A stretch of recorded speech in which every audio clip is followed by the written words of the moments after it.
FGRF کے زیر اہتمام حیدرآباد افندی ٹاؤن میں مدنی مرکز فیضان مدینہ سے متصل مدنی کلینک کا باقاعدہ افتتاح کر دیا گیا۔ افتتاحی تقریب میں سندھ مشاورت کے نگران حاجی محمد علی اتاری، رکن شورا حاجی محمد فاروق جیلانی اتاری، معاون نگران سندھ، FGRF اور شعبہ جات کے ذمہ داران، ڈاکٹرز، مقامی معززین، صحافیوں سمیت مختلف شعبہ زندگی سے تعلق رکھنے والی شخصیات نے شرکت کی۔ رکن شورا حاجی محمد علی اتاری نے سنت و بھرا بیان کیا۔ حاجی محمد علی اتاری نے شرکاء کو FGRF کے تحت ہونے والے فلاحی کاموں اور مدنی کلینک کے اغراض و مقاصد بتاتے ہوئے صاحب حیثیت افراد کو اس میں بھرپور تعاون کرنے اور دعوت اسلامی کے ساتھ مل کر دکھیاری امت کی خدمت و خیر خواہی کرنے کا بھی ذہن دیا۔ اس موقع پر رکن شورا حاجی محمد فاروق جیلانی اتاری نے بھی شرکاء کی رہنمائی کی اور انہیں ڈاکومنٹری بھی دکھائی۔ بیان کے بعد دعا کا سلسلہ بھی ہوا، جبکہ شرکاء کو مدنی کلینک کا وزٹ بھی کروایا گیا، جس پر انہوں نے دعوت اسلامی کی کاوشوں کو سراہا اور اپنی نیک خواہشات کا اظہار کرتے ہوئے مدنی خبروں کو اپنے تاثرات بھی دیے۔ اگر آپ کا جسم صحت مند ہے تو سارے کام آسان ترین ہوتے چلے جاتے ہیں،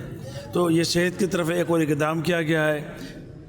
دعوت اسلامی کے بہت سے شعبہ جات ہیں جو فعال طریقے سے انجام دے رہے ہیں سارے کام، اس کے اندر ایک کمی تھی، اس کو بھی پورا کر دیا گیا ہے۔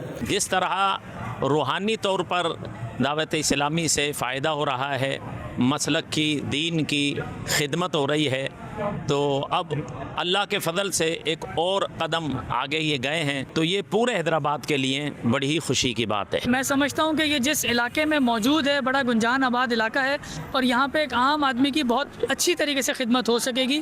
حیدرآباد کے بڑے بڑے ڈاکٹر، جس میں کارڈیولوجسٹ، گیسٹرونٹرولوجسٹ سے ملاقات ہوئی میری یہاں پہ، یہ بہت ہی خوش قسمتی ہوگی کہ وہ اپنا وقت یہاں پہ دیں گے اور ایک بڑی سستی پرچی کے اوپر ایک عام آدمی کا علاج کریں گے۔ آخر میں رکن شورا حاجی محمد علی اتاری نے دعوت اسلامی کی ترقی امت کی خیر خواہی کے لیے بھی دعا کروائی۔